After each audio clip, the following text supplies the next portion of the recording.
वक्फ bill पर काटा बवाल तो घिरे मौलाना।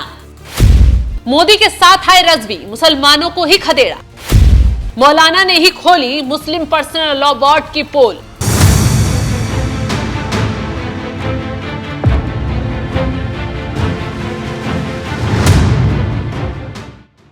नमस्कार, आप देख रहे हैं एनएमएफ न्यूज में आपके साथ शबनम। बीते दिनों सड़क से संसद तक वक्फ संशोधन बिल के खिलाफ विपक्ष ने बवाल काटा था, जमकर भड़काया, माहौल बनाया और अब उस भड़काऊ गैंग और माहौल का असर ऐसा हुआ कि दिल्ली की सड़कों पर चंद मुसलमान मोदी को घेरते हुए नजर आ रहे हैं। मुस्लिम पर्सनल लॉ बोर्ड की तरफ से जंतर मंतर को घेरा गया, बैनर पोस्टर लेकर बवाल काटा गया, लेकिन उस वक्त प्रदर्शनकारी मुसलमानों की बोलती बंद हो गई जब मैदान में मोदी के समर्थन में एक मौलाना उतर आए, जिन्होंने वक्फ संशोधन बिल पर एक झटके में मुसलमानों की ही बोलती बंद कर दी है।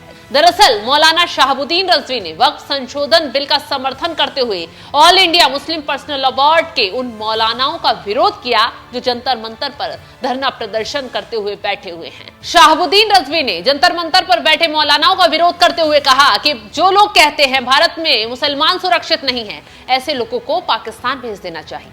मुस्लिम पर्सनल लॉ बोर्ड पर भी मौलाना रज़वी जमकर भड़के, क्या कुछ कहा, सुनवाते हैं।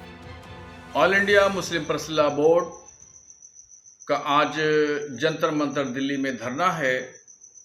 धरना देने का अधिकार सबको है, मगर मैं एक ख़ास बात मुस्लिम पर्सनल लॉ बोर्ड के ताल्लुक से कहना चाहता हूँ कि मुस्लिम पर्सनल लॉ बोर्ड का जब गठन हुआ था तो उसका गठन शरई मामलात के लिए हुआ था और मुस्लिम कौम के दरमियान जो बुराइयां फैल रही हैं उस बुराइयों के खात्मे के लिए जद्दोजहद करने के लिए गठन हुआ था।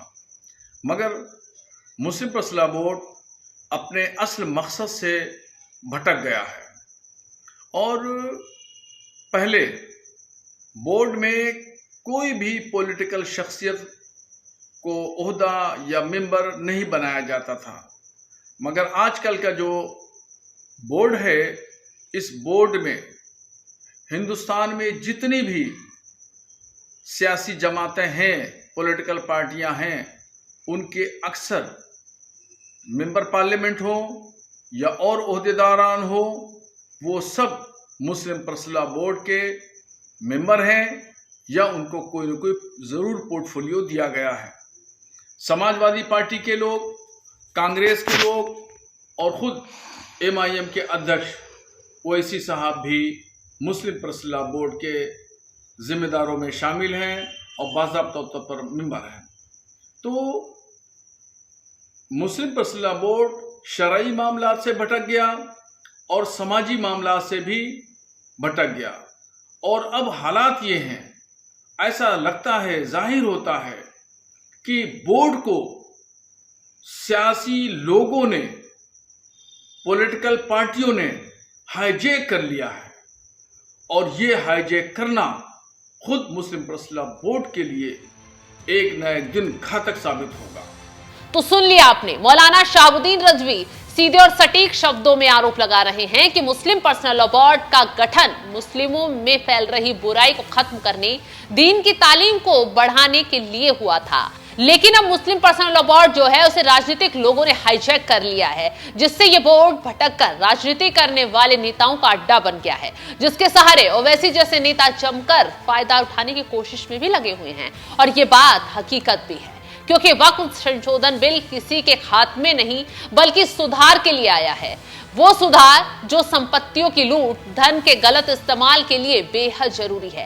बीते दिनों खबर आई कि वक्फ बोर्ड जब भी मना रहा है, किसी भी संपत्ति पर अपना दावा ठोक जा रहा है। यहां तक कि वक्फ की संपत्तियों का बिचौलियों के जरिए न सिर्फ गलत इस्तेमाल किया जा रहा है, बल्कि फंड का भी अता पता नहीं चल पा रहा है। हैरानी की बात तो देखिए कि अगर वक्फ बोर्ड किसी भी संपत्ति पर दावा ठोक देता है तो उसका हिसाब किताब न्यायपालिका में नहीं बल्कि वक्फ की अदालत में ही होता है, जहां से इंसाफ मिलना पीड़ित के लिए मुश्किल ही नहीं, नामुमकिन हो जाएगा।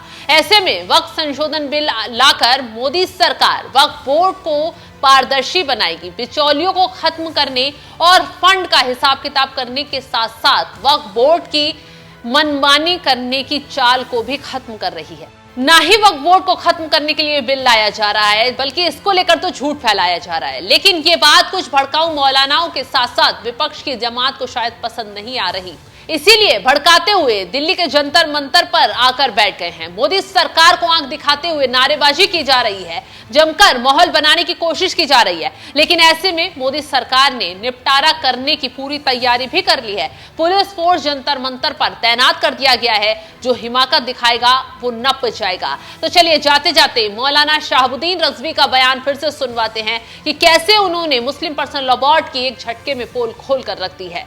All India Muslim personal law board का आज जंतर मंतर दिल्ली में धरना है। धरना देने का अधिकार सबको है, मगर मैं एक ख़ास बात मुस्लिम पर्सनल लॉ बोर्ड के ताल्लुक से कहना चाहता हूँ कि मुस्लिम पर्सनल लॉ बोर्ड का जब गठन हुआ था तो उसका गठन शरई मामलात के लिए हुआ था और मुस्लिम कौम के दरमियान जो बुराइयां फैल रही हैं उस बुराइयों के खात्मे के लिए जद्दोजहद करने के लिए गठन हुआ था। मगर मुस्लिम पर्सनल लॉ बोर्ड अपने असल मकसद से भटक गया है और पहले बोर्ड में कोई भी पॉलिटिकल शख्सियत को ओहदा या मेंबर नहीं बनाया जाता था। मगर आजकल का जो बोर्ड है, इस बोर्ड में हिंदुस्तान में जितनी भी सियासी जमातें हैं, पॉलिटिकल पार्टियां हैं, उनके अक्सर मेंबर पार्लियामेंट हो या और ओहदेदारान हो, वो सब मुस्लिम पर्सनल लॉ बोर्ड के मेंबर हैं या उनको कोई न कोई ज़रूर पोर्टफोलियो दिया गया है। समाजवादी पार्टी के लोग, कांग्रेस के लोग और ख़ुद MIM के अध्यक्ष ओवैसी साहब भी मुस्लिम पर्सनल लॉ बोर्ड के जिम्मेदारों में शामिल हैं और बाज़ाब्ता तौर पर मेंबर हैं। तो